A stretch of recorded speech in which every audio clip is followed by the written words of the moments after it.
Oi, gente, bom dia.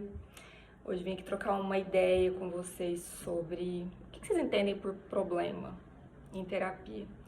E fiquei pensando sobre isso porque participei de uma conversa com a minha mãe, com uma tia, e aí a gente ia falando dos desafios, né, que temos enfrentado na pandemia, e minha mãe vira pra essa tia e fala assim: e pensa, Marina, que ainda tem que ouvir problema o dia inteiro.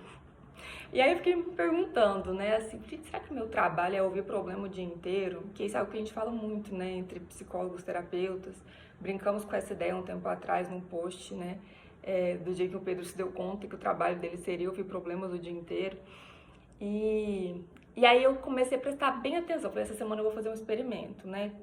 Quanto dos meus atendimentos eu passo falando do problema e quanto eu passo falando de tantas outras coisas.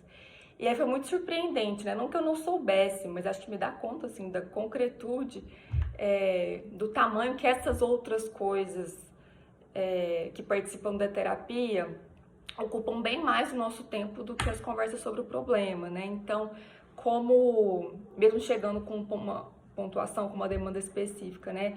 A gente transforma isso em conversas sobre valores, sobre planos de vida, sobre políticas, sobre posicionamentos, sobre sonhos.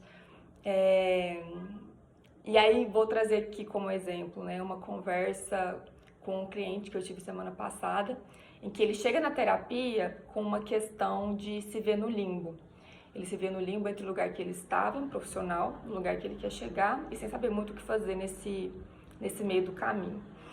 E aí no primeiro momento, no primeiro dia de atendimento, ele me pergunta, tá, mas a gente vai ficar só falando sobre isso ou a gente vai fazer coisas específicas quanto a isso, quanto a esse problema? E aí eu explico pra ele, né, qual que era a minha postura, que a minha postura era ampliar narrativas, né, ajudar a pensá-lo de outras formas sobre essa questão, mas que eu não me via numa posição de pensar estratégias específicas para lidar com essa questão do trabalho. Ele fica um pouco desconfiado, mas topa continuar comigo.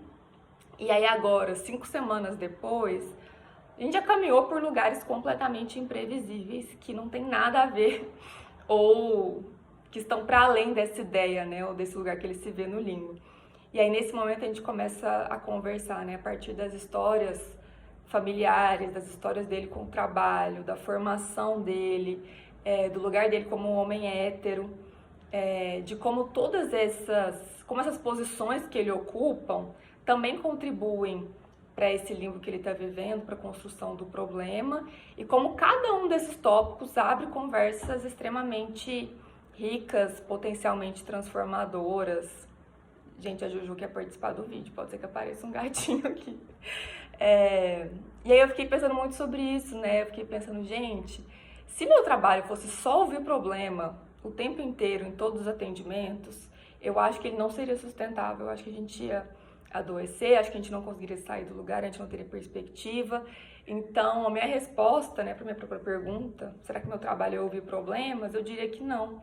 Eu acho que meu trabalho é participar de histórias que começam com problemas, mas que são muito maiores que isso, e que um potencial muito grande que eu vejo no processo terapêutico é de libertar a história das pessoas da influência do problema, né, como diria Michael White, inspirado pelas ideias do Michel Foucault, né, de como os discursos construídos na contemporaneidade objetificam as pessoas a partir dos problemas, que a gente deve buscar fazer o inverso de objetificar os problemas a partir das histórias das pessoas, que são sempre muito mais complexas e amplas do que isso.